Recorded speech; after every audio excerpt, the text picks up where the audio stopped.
The introduction of GLP-1s in the context of weight loss over the last couple of years has shaken things up, to say the least. Around 2020, 2021, 2022, things like the body positivity movement and health at every size and anti-diet were gaining some pretty good traction. People were speaking out about their experiences with unhelpful, restrictive, damaging diets, and there was more space being made for health at every size rhetoric and philosophy. And of course, when I say health at every size, what I'm referring to is the anti-discrimination movement. The point that everyone has the right to medical support and to be treated equally, rather than have the experience of just walking into a doctor's office and just being told immediately, oh, you need to lose weight, before anything else is even taken into consideration. And the reason I'm clarifying this is because I know there's a lot of noise and stigma around health at every size, and there's this whole parade of people who love to get really intense about that topic, but that's not me. I digress. What I'm getting at here is that over the last couple of years, weight loss drugs have changed the game. Just when the idea of weight loss at any cost was being given some very, very public scrutiny on a large scale, weight loss drugs entered the chat and things changed. There are two things that I'm going to be sharing with you today. One of them being my observations as I've been working with people using weight loss medications over the last 24 months. And the second thing being where I believe I've been wrong about food noise. Food noise being the constant mental chatter about food. What to eat, what not to eat, when not to eat, and what it all means about you. Constant intrusive thoughts around food that can really kind of derail your day. My perspectives around food noise in light of new evidence have changed. But firstly, something I want to make really clear is that as a coach, it's not my place to have an opinion on whether or not weight loss drugs are right or wrong. My job is to stay well informed, to share with you what I've seen in different cases with different people, and to stay mindful of my own personal biases. Now, I want to share a story with you that is not unique. I've seen several different versions of this over the course of my career. In 2021, a guy named Peter came to me who'd been struggling his whole life with food noise, his weight, dieting, and his health in general. He'd lost and gained the same 50 pounds over and over and over again, and he was scared. He was in his early 40s at the time with a wife and 3 beautiful kids, and he told me that within his family, there was a history of men dying young. And this wasn't due to falling off ladders or some stuff like that, like dying young due to health complications, particularly cardiovascular complications. The kind of thing that we have always been told your weight has an effect on this. Peter was very, very concerned. And because of this, because of his kids, because of the kind of person he was, because of his family history, I've never met anyone more motivated to do good work than Peter. He really wanted to get healthy. It was clear, and he was willing to do whatever was necessary. But he'd been through the diet cycle so many times that he just wasn't willing to do that same thing again, to jump on some really restrictive diet that for him would break down sooner or later and result in binge eating and weight regain. He was one of the kindest, most positive, hardworking people I've ever met in my life, and we did do some really good work together. We put an end to his struggles with dieting and binge eating, worked on a more sustainable approach to healthy eating, and as a result, his mental and physical health did improve. However, there were limits to how far we could go without making his diet too rigid and triggering a relapse into restrict and binge cycles. So despite leaving rigid dieting in the past, despite doing great work to create sustainable healthy habits, despite regular exercise, despite even going so far as to get a new job that lowered his stress levels, almost every moment of every day, Peter was navigating constant food noise. Constant intrusive thoughts about food. What am I going to eat?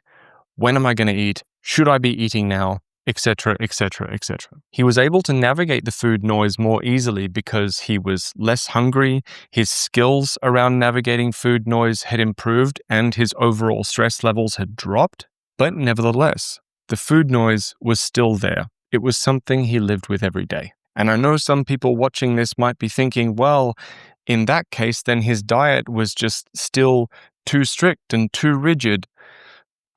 No, it wasn't. Trust me, I was there. His diet was very reasonable. So although we'd seen great progress, given Peter's family history and his personal medical history, there were still some concerns. Now, I work with some people who use medications and some people who don't.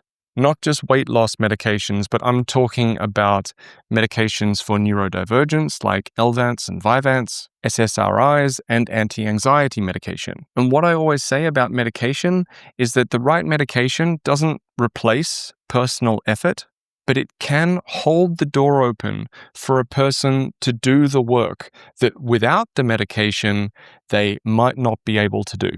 ADHD and ADHD medications are a great example of this. Can people with ADHD using skills and tools function without medication? A lot of the time, sure.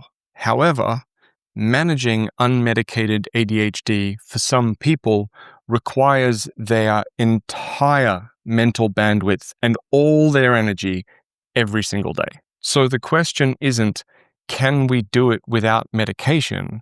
The question is there a medication that would make something that feels like a cosmic effort suddenly just feel manageable? And I confess, I was of the opinion years ago that people should just suck it up and work harder when it came to their skills and how they were navigating life. Something I don't talk about super often is that I was diagnosed as neurodivergent as an adult. I was diagnosed quite late.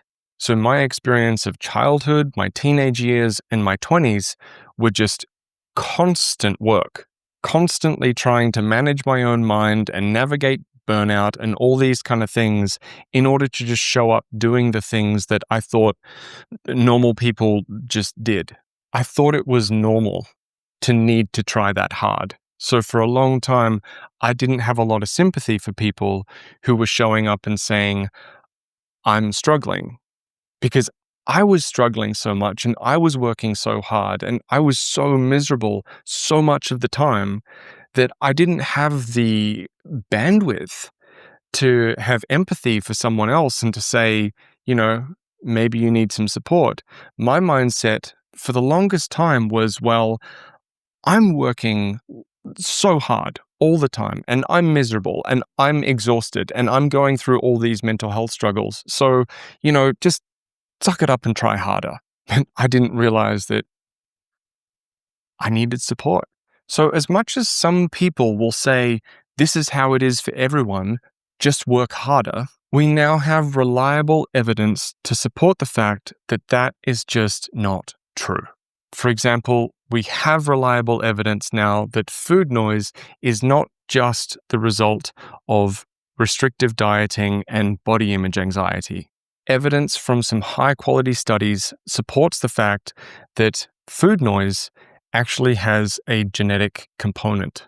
So for some people, even when they do all the right things, even when they make their diet not too restrictive and just reasonable, that's not always enough to free them from food noise. It doesn't mean that for a lot of people, setting restrictive dieting aside and practicing self-esteem and body confidence and all that kind of stuff hasn't put an end to their struggles with food noise. That can be true too.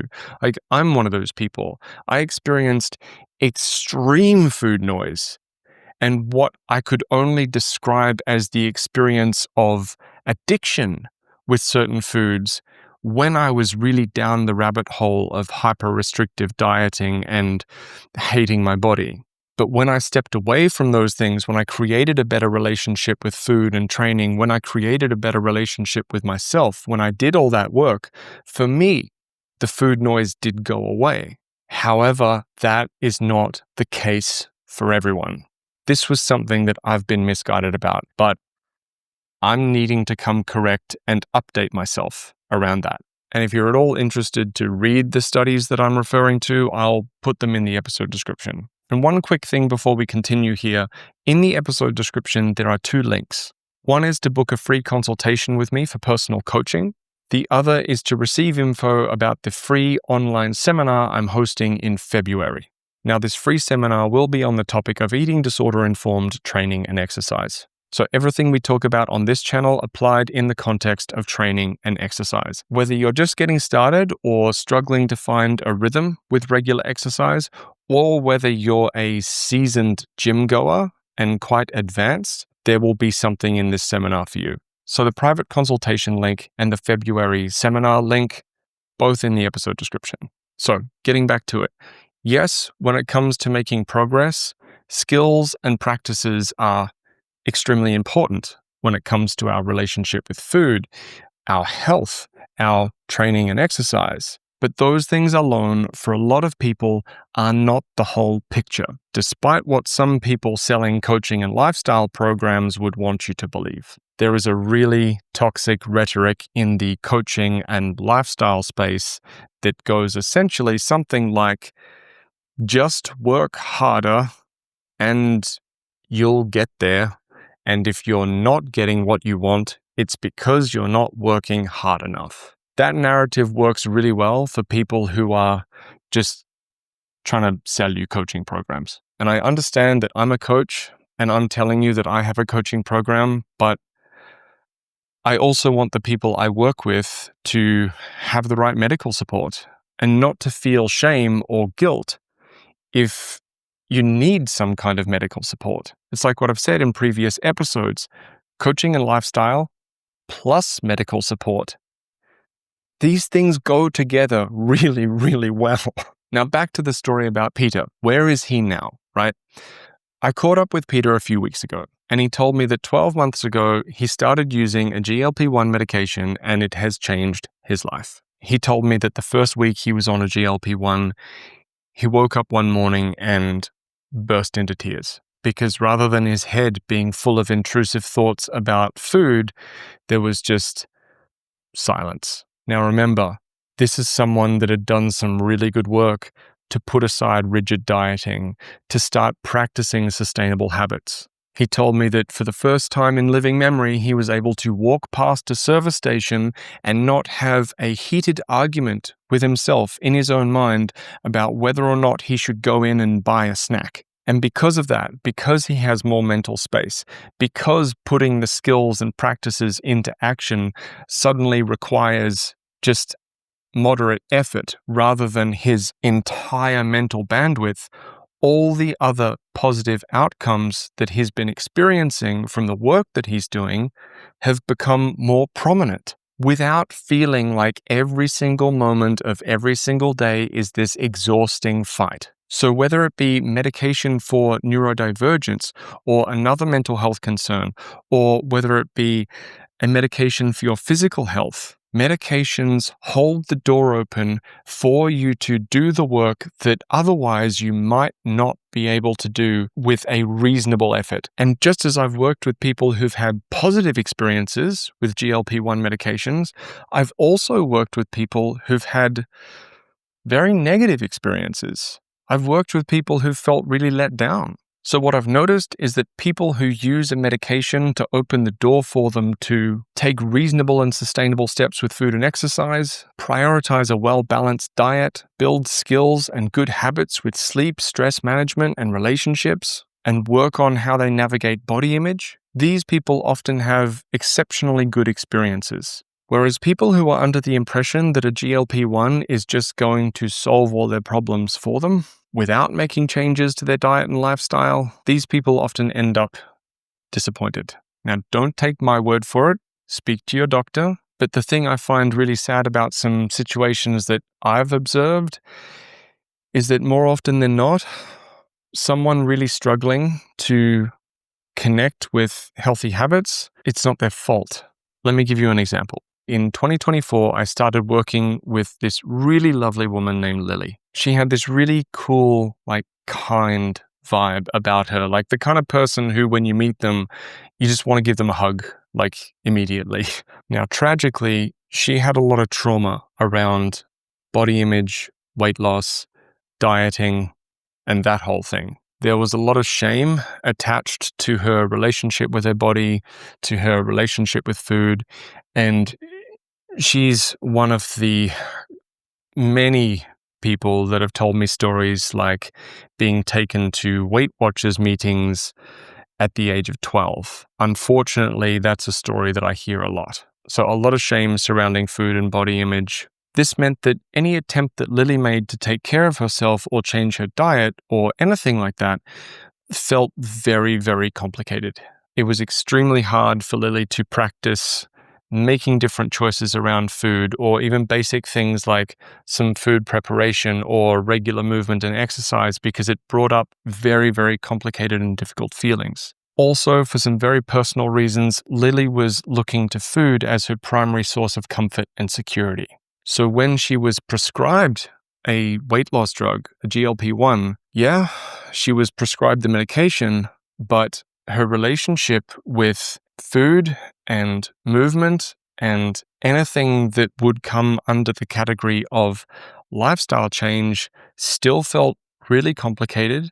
There was a lot of shame and guilt and difficult feelings around those changes and those experiences, and she wasn't able to follow through on making the practical changes, the lifestyle changes, in conjunction with the medication. So was this Lily's fault? No. She didn't deserve to be made to feel shameful and guilty around her body and food as a child and as a teenager. But this is an example of where a GLP-1 medication is not just going to fix everything. There was some other work that needed to be done. My biggest concern as I'm putting this out there is that there are going to be people who are actually practicing very rigid diets, restrictive diets, and are down the rabbit hole of disordered eating, listening to this message and saying, maybe I should qualify for a weight loss drug. It's an absolute disaster, because I've spoken to so many people who've come to me absolutely adamant that their diet is reasonable and not restrictive, and yet when they show me their diet, I'm horrified at how restrictive it actually is. So I want to be honest with you, this is a really hard piece of content to put out there, because on one hand, I'm saying, yeah, food noise isn't quite as simple as we first thought, and not as simple as a lot of people might like to say it is. At the same time, I don't want this to be a vehicle for some people to justify what is definitely an overly restrictive diet, dare I say, an eating disorder. This can feel so complicated, and it can be such a dumpster fire. So if you're out there feeling confused by this, I get it. This is why I do the whole one-to-one coaching thing, so I can listen to you, tell me about your experience, tell me about what's going on for you, and offer specific advice. So when it comes to food noise and body image and even weight loss, the playing field isn't even. And in our modern food environment, when we're surrounded by hyper-delicious, cheap, super high-calorie food pretty much everywhere we go, some people are fighting every moment of every day. Do some people change their lives without pharmaceutical help? Yeah, for sure. Absolutely that happens. And I've coached people through that process many times. I want to be transparent with you. There are so many moving parts in this that it is an absolute nightmare to try and create a video around. But what I can say in terms of the landscape with dieting, weight loss, body image, relationship with food, your health, all of that, is that the world is changing fast. And Team Anti-Diet, I don't think they're winning. Ethically, personally, I'm very much against the large-scale privatized commercialization of weight loss. I think it opens the doors for people to become extremely greedy and extremely predatory and opportunistic with something that is just a big source of pain for a lot of people. And although I've helped people with weight loss in the past, I'm not going to come out here and sell that as a product because I just don't believe that that is an ethical thing to do. I can help you be strong, not starving, right? I can help you be healthier, but I'm not going to come out here and play on that part of you that really wants to change the size and shape of your body. Whatever that means for the Strong Not Starving platform and my business as a coach, fine. But we're in a really weird and difficult place as a society at the moment with the introduction of weight loss drugs that work. And do we need to know more in terms of long-term outcomes? Yeah, personally, I would like some more data on that, but we're going to have to wait 10, 20 years. I know GLP-1s have been used for a long time in the context of diabetes, but how using them for weight loss changes things, opinions are mixed. Not to mention other applications like food noise. What might the long-term effects of using a GLP-1 to help people with food noise be, even if those people don't have diabetes and are within what we could call a healthy weight range? There's a lot we don't know. But what's becoming pretty clear is that food noise, weight, and health hinge on a lot of things that are out of our personal control. That doesn't mean we have no control. We have the ability to positively influence our personal, physical, and mental health. Yes, let's not put that aside. We do have the ability to have a high degree of influence. However, there are some things that do come down to genetics, environment, neurology. I work with a lot of people who aren't on medications, and I work with a lot of people who are. What I tell everyone is that more often than not, the right medication will help, but it's up to us to show up and use the opportunity of that medication as productively and responsibly as we possibly can. And there are plenty of really opportunistic scammers out there trying to sell imitation GLP-1s or GLP-1 supplements, or in one way or another weaving the term food noise or GLP-1 into their marketing in some way, shape, or form. I received an email about that literally today from someone who wanted to appear on this platform selling their bullshit. A really well-known author who is unfortunately exceptionally popular and became exceptionally popular by pushing some extremely unhelpful and toxic ideas. They reached out to me with some pitch about how their approach can help people somehow lose weight using a GLP-1 and then find a guaranteed way to keep it off with their super secret special formula. I looked at it's bullshit. It's such bullshit. I've gotten carried away. There are scammers and opportunistic people out there trying to jump on board the GLP-1 thing. Don't fall for it. That's all. And also, watch out for companies that have been selling really harmful diets for decades, suddenly turning around and saying, hey, now we sell GLP-1s. This is technically not illegal for a private company to do that when they employ doctors who are qualified to prescribe medications, but good God, that is just such a moral and ethical gray area that I don't even know what to say more about that. It's like people lighting fires for decades and then going, hey, we can sell you buckets of water. Watch out for them.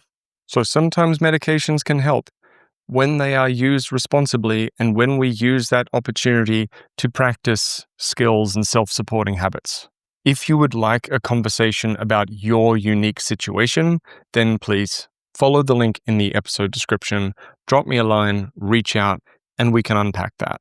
And don't forget the free Disordered Eating Informed Training and Exercise seminar in February. So thank you for joining me for today's video. I hope it was helpful. I hope I didn't repeat myself too much and tie myself in too many knots as I was trying to tick all these boxes. But take care of yourself, and I'll see you again soon.